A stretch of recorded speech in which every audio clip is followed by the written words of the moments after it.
O deserto noturno guarda uma estranha presença. A cada passo, a areia se move como se respirasse, cobrindo e revelando segredos que repousam há milênios. As pirâmides surgem na escuridão como montanhas que não pertencem inteiramente ao tempo humano. É como se tivessem sido colocadas ali por mãos que já não lembramos, por uma civilização cujas vozes se apagaram no vento. A história oficial nos diz que tudo começou com faraós poderosos, reis que desejaram ser lembrados para sempre. Mas e se essas pedras já estivessem erguidas antes deles, testemunhando o nascer e o morrer de eras que desconhecemos? A ideia parece impossível, mas basta tocar os blocos para sentir sua estranha antiguidade, como se carregassem memórias de chuvas que o deserto já não conhece. Feche os olhos por um momento e imagine outro Egito, não o Egito seco e abrasador de hoje, mas uma terra verde, onde rios secundários alimentavam florestas e onde o ar era fresco após longas tempestades. Talvez homens e mulheres de uma época esquecida tenham caminhado sobre esse mesmo platô, olhando para o céu e decidindo gravar sua presença na eternidade com formas de pedra. As pirâmides, nesse cenário, deixam de ser apenas túmulos, tornam-se heranças silenciosas, legados que sobreviveram a catástrofes, dilúvios e desertos em expansão. Se observarmos com calma, é como se cada bloco fosse um fragmento de memória petrificada, lembrando-nos de que a história pode ser muito mais profunda e irregular do que ousamos admitir. E assim, o deserto parece sussurrar: nem tudo que está enterrado pertence ao esquecimento. Às vezes, o passado escolhe permanecer, imóvel, para que em noites como esta, possamos senti-lo à beira do sono. Na penumbra do platô de Gizé, uma figura repousa em silêncio. A esfinge, com corpo de leão e rosto humano, encara o horizonte como se aguardasse algo que nunca chega. Suas linhas estão gastas, seu semblante marcado por milênios de vento, sol e areia. Mas os sinais mais intrigantes não estão no rosto ou nas patas, e sim nas paredes que a cercam. Ali, marcas profundas se estendem como cicatrizes verticais. Elas não se parecem com arranhões do vento. São curvas suaves, canais que lembram a ação paciente da água da chuva. E, no entanto, não chove de forma intensa naquela região há milhares de anos. Como explicar, então, que a pedra carregue testemunhos de tempestades em um deserto tão antigo? Na década de 1990, o geólogo Robert Schoch ousou dar uma resposta. Ele sugeriu que a esfinge poderia ser muito mais antiga do que os faraós, talvez esculpida no fim da última idade do gelo, quando o Saara ainda era verde e úmido. A teoria encontrou resistência imediata entre egiptólogos, que defendem que a esfinge pertence ao reinado do faraó Khefren. Por volta de 2500 a.C., ainda assim, as marcas de erosão permanecem ali, imunes às certezas humanas. Imagine a cena, não o deserto seco, mas uma planície encharcada após longas chuvas. O corpo recém-esculpido da esfinge, escorrendo água, refletindo o brilho de um céu cinzento, o rugido distante de rios que já não existem. Esse Egito perdido talvez tenha moldado a pedra antes que reis tivessem nomes. A esfinge continua ali, imóvel, mas não muda a pergunta que carrega: de onde realmente veio? E enquanto o vento da noite percorre sua forma colossal, parece sussurrar que alguns segredos nunca foram feitos para respostas fáceis. Muito antes de o Egito ser chamado de Egito, o Nilo corria mais largo e generoso. Suas águas não eram apenas um fio de vida em meio ao deserto. Elas se espalhavam por campos férteis, alimentavam florestas e enchiam lagos, que hoje só existem como cicatrizes secas no solo. O ar era fresco, e após a chuva, o vento trazia o perfume da terra molhada. É difícil imaginar esse cenário olhando para o deserto atual, mas ele existiu, e a pedra da região ainda carrega memórias desse tempo. Os arqueólogos chamam esse período de a Era Úmida Africana. Foi uma época em que o Saara florescia, quando rios cortavam vales hoje dominados por dunas. Imagine comunidades vivendo ao longo dessas margens, pescando, caçando, talvez cultivando as primeiras sementes. Entre suas mãos, a pedra seria o material mais duradouro, o único capaz de atravessar milênios. Se nesse mundo verde os construtores decidiram erguer algo monumental, o platô de Gizé seria o lugar ideal, elevado, seguro contra as cheias, e perfeitamente posicionado diante do curso do Nilo, não como túmulo, mas talvez como altar, observatório ou marca de eternidade. Cada bloco colocado ali seria mais que pedra.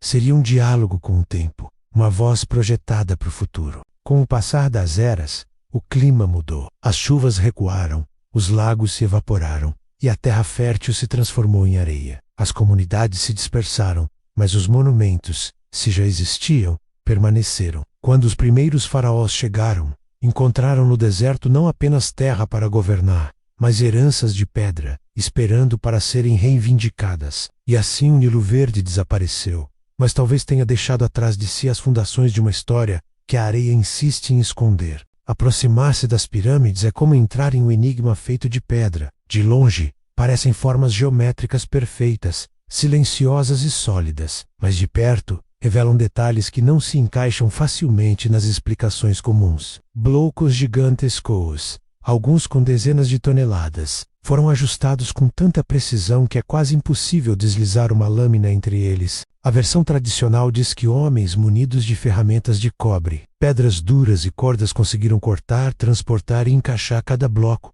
com paciência infinita. Mas basta observar certos sinais no granito para perceber o desconforto dessa explicação. Perfurações em espiral, marcas longas e lisas que lembram cortes de serra. Superfícies polidas, como se tivessem sido moldadas por técnicas que não combinam com o simples bater de martelos de pedra. O granito, usado em câmaras internas da Grande Pirâmide, não cede facilmente. É mais duro que o cobre, mais resistente que o esforço humano poderia sugerir. Mesmo hoje, cortar blocos desse tamanho exige máquinas pesadas e lâminas revestidas de diamante. E ainda assim, há pedras que parecem ter sido moldadas como se o processo fosse simples, quase natural. Poderiam os construtores do passado ter conhecido métodos que não chegaram até nós? Técnicas transmitidas por gerações depois esquecidas com o tempo? Ou seriam esses blocos provas de uma herança mais antiga, de uma tradição desaparecida muito antes de os faraós deixarem seus nomes inscritos? O mistério permanece preso às juntas invisíveis,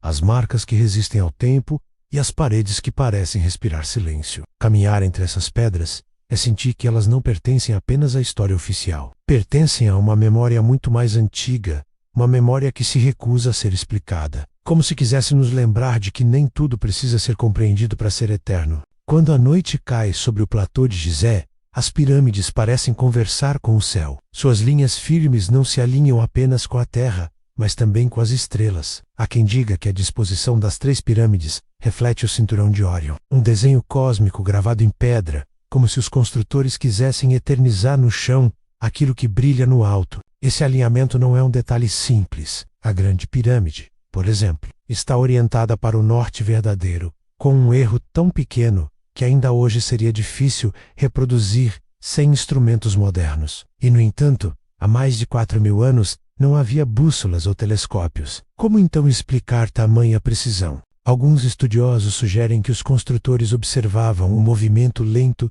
das estrelas circumpolares, registrando pacientemente a dança celeste até encontrar o ponto exato. Outros acreditam que o alinhamento das pirâmides a Órion e da Esfinge, a constelação de Leão, remete a uma época ainda mais antiga, talvez 10.000 anos antes do Egito dos faraós, um tempo em que o céu era diferente e o Saara ainda não havia se transformado em deserto. Imagine, por um instante, esse cenário: povos ancestrais deitados sob um céu escuro, sem a luz das cidades, observando o firmamento com olhos treinados pela necessidade e pela reverência. Cada estrela poderia ser um guia, cada constelação um calendário, cada movimento um presságio. Quando decidiram construir, talvez tenham buscado mais que pedra e geometria. Talvez tenham buscado espelhar o universo. As pirâmides, assim, deixam de ser apenas monumentos terrestres. Tornam-se pontes entre o humano e o eterno. Símbolos que pesam tanto quanto o céu, porque carregam em silêncio a lembrança de que nós também fazemos parte das estrelas. Em muitas culturas, de continentes distantes, há histórias que falam de uma grande enchente, um dilúvio capaz de apagar terras inteiras, cidades e memórias. Do épico de Gilgamesh à Arca de Noé, dos mitos gregos aos relatos egípcios, sempre encontramos a mesma ideia: a água que vem não para nutrir, mas para levar tudo embora. A ciência confirma que no final da última idade do gelo, o mundo passou por mudanças drásticas. Geleiras imensas derreteram, e o nível dos mares subiu mais de 100 metros. Rios mudaram de curso, lagos transbordaram, e o mar invadiu planícies que antes sustentavam comunidades inteiras. O que parecia eterno desapareceu sob as águas em questão de gerações. E se as pirâmides, ou pelo menos suas fundações, já existissem nesse período, talvez tenham sido ilhas de pedra em meio a uma paisagem alagada. Talvez, enquanto aldeias eram engolidas pelo avanço do mar, aquelas formas colossais permaneceram firmes, observando o desastre em silêncio. Assim como os sobreviventes, que guardam lembranças de um trauma, poderiam carregar em sua massa pétrea a memória de um mundo perdido. Os antigos egípcios falavam da criação emergindo de águas primordiais. O primeiro monte de terra surgindo do caos líquido, onde os deuses criaram o céu e a terra. Seria mito, ou uma recordação longínqua de um dilúvio real. Seria a pirâmide, em sua forma simples e poderosa, uma representação dessa montanha primordial que resiste ao mar e à morte? O vento do deserto sopra hoje sobre pedras secas, mas talvez já tenha soprado sobre blocos encharcados, testemunhas de chuvas intermináveis e de rios furiosos. Enquanto as areias cobrem lentamente suas bases, elas continuam a guardar o segredo, sobreviveram à água, e por isso pertencem tanto ao céu quanto ao oceano esquecido. Hoje, o Saara é sinônimo de deserto infinito, calor implacável e silêncio quebrado, apenas pelo vento. Mas houve um tempo em que essa vastidão dourada era um jardim. Entre 14.000 e 5.000 anos atrás, chuvas abundantes transformaram a região em savana fértil. Havia rios correndo por vales agora secos, lagos cintilando sob o sol, e animais selvagens caminhando por planícies verdejantes. Nas rochas desse antigo Saara, ainda se encontram gravuras deixadas por mãos humanas. Elas mostram girafas, hipopótamos, elefantes e até embarcações menos barcos, esculpidos em paredes de pedra, a centenas de quilômetros de qualquer mar atual. É como se o passado tivesse deixado pistas gravadas para que não esquecêssemos que ali já existiu abundância. Imagine povos vivendo nesse cenário verde, comunidades que pescavam em rios hoje desaparecidos, que navegavam em lagos que a areia engoliu. Se decidiram erguer monumentos duradouros, talvez tenham escolhido locais elevados, longe das enchentes. Próximos do Nilo, o platô de Gizé teria sido perfeito, uma ilha de pedra em meio a um oceano de vegetação, onde a construção poderia resistir ao tempo e às mudanças do clima. Mas o verde não durou para sempre. O céu mudou, os ventos mudaram, e a chuva deixou de vir. Em poucos séculos, rios secaram, lagos evaporaram, florestas morreram. O Saara se tornou o que conhecemos hoje, uma imensidão árida. Povos inteiros migraram em busca de água e sobrevivência, e se trouxeram consigo tradições, técnicas e memórias, talvez tenham deixado na margem fértil do Nilo a semente de algo monumental. Assim, o Saara guarda um segredo. Antes de ser mar de areia, foi jardim de pedra e água. E talvez, entre o verde que desapareceu, tenha nascido a primeira inspiração para construir o que ainda hoje desafia o tempo. Toda civilização deixa rastros de seus mortos. Tumbas, cemitérios, ossadas, são as marcas mais íntimas que o tempo costuma preservar. Mas, se de fato existiu um povo capaz de erguer monumentos antes dos faraós, onde estão seus corpos? Onde repousam aqueles que moldaram a pedra e desapareceram na poeira da história? A ausência é perturbadora. Entre as areias, nada foi encontrado que aponte para esses construtores invisíveis. Talvez o próprio deserto tenha engolido seus ossos. A areia não apenas cobre, ela também destrói, desgasta, transforma restos humanos em pó. A água, por sua vez, pode ter dissolvido tudo em camadas de solo úmido, que hoje não revelam nada. É possível também que seus ritos fossem diferentes. Algumas culturas cremavam seus mortos, outras deixavam os corpos expostos à natureza, confiando aos animais e ao vento a tarefa de devolvê-los ao mundo. Se assim fizeram, nenhuma ossada resistiria milhares de anos. Apenas a pedra permaneceria, como o testemunho mais resistente de sua passagem. Essa ausência nos convida a refletir. O silêncio pode falar tanto quanto a presença. O fato de não encontrarmos ossadas não significa que não houve vida. Significa apenas que o deserto guarda seus segredos com mais zelo do que gostaríamos. Caminhar diante das pirâmides, então, é sentir essa estranha solidão. Milhões de blocos, cuidadosamente colocados, mas nenhum nome, nenhum rosto, nenhum corpo, para lembrar quem os ergueu. Apenas pedras olhando o céu, como se fossem túmulos sem mortos, templos sem deuses, memórias sem voz. O silêncio das ossadas ecoa mais alto do que qualquer inscrição. Ele nos lembra que a história humana é frágil e que às vezes o único testemunho que sobrevive não é o corpo, mas o próprio enigma que se ergue sobre ele. Se houve um povo antes dos faraós, eles também falavam, cantavam, rezavam. Tinham palavras para nomear as estrelas, para pedir aos deuses, para chamar as próprias obras. Mas nenhuma dessas palavras chegou até nós. A linguagem,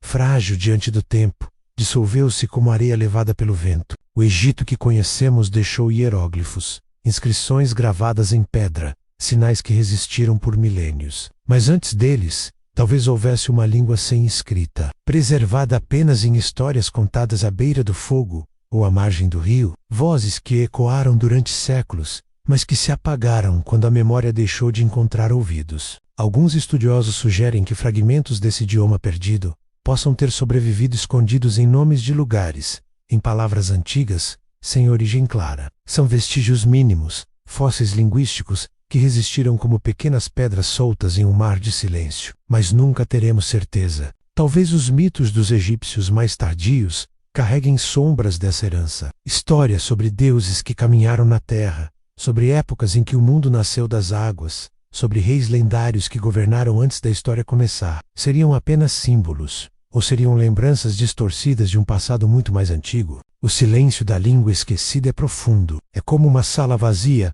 onde se imagina a presença de vozes que já não existem. E ainda assim, esse silêncio fala. Ele nos lembra que a linguagem pode desaparecer, mas a pedra permanece. A pirâmide é um discurso mudo, uma frase escrita não com palavras, mas com blocos empilhados contra o céu. Os ecos sem voz nos acompanham quando olhamos para esses monumentos. É como se dissessem, em sua ausência, estivemos aqui. Vocês não lembram quem fomos, mas o que fizemos ainda permanece. Quando o sol se apaga no horizonte e a noite cai sobre o platô de Gizé, as pirâmides parecem despertar. Suas formas gigantescas se tornam sombras contra o céu estrelado, como se dialogassem com constelações que já brilhavam muito antes da primeira cidade existir. O vento muda, tornando-se mais frio, mais suave, como se respeitasse o silêncio das pedras. É nesse instante que a sensação de eternidade se torna mais forte. As pirâmides não são apenas monumentos, são vigias silenciosas que atravessaram desertos, impérios e catástrofes. Viram reis nascerem e morrerem. Viram povos chegarem e partirem. Mas elas permaneceram, imóveis, como se o tempo fosse apenas um visitante passageiro. Sob o manto da noite, parecem mais próximas do céu do que da terra. Alguns dizem que foram feitas para imitar as estrelas. Outros acreditam que guardam segredos de povos esquecidos. Talvez sejam ambas as coisas, reflexos do firmamento e testemunhos de eras antigas. O certo é que sua presença, iluminada apenas pela lua, desperta algo em nós, uma mistura de reverência e mistério. Imagine caminhar até sua base em silêncio, colocando a mão sobre uma pedra que esteve ali por milhares de anos. Ela é fria ao toque, mas parece carregar uma memória de chuvas que já não caem, de rios que já não correm, de vozes que já não falam, e ainda assim permanece firme, como um coração de pedra que nunca para de bater. A noite eterna das pirâmides não pertence apenas ao Egito, pertence à própria humanidade. Enquanto estrelas continuarem a surgir no céu, as pirâmides permanecerão ali, lembrando-nos de que algumas perguntas não precisam de resposta, precisam apenas de silêncio.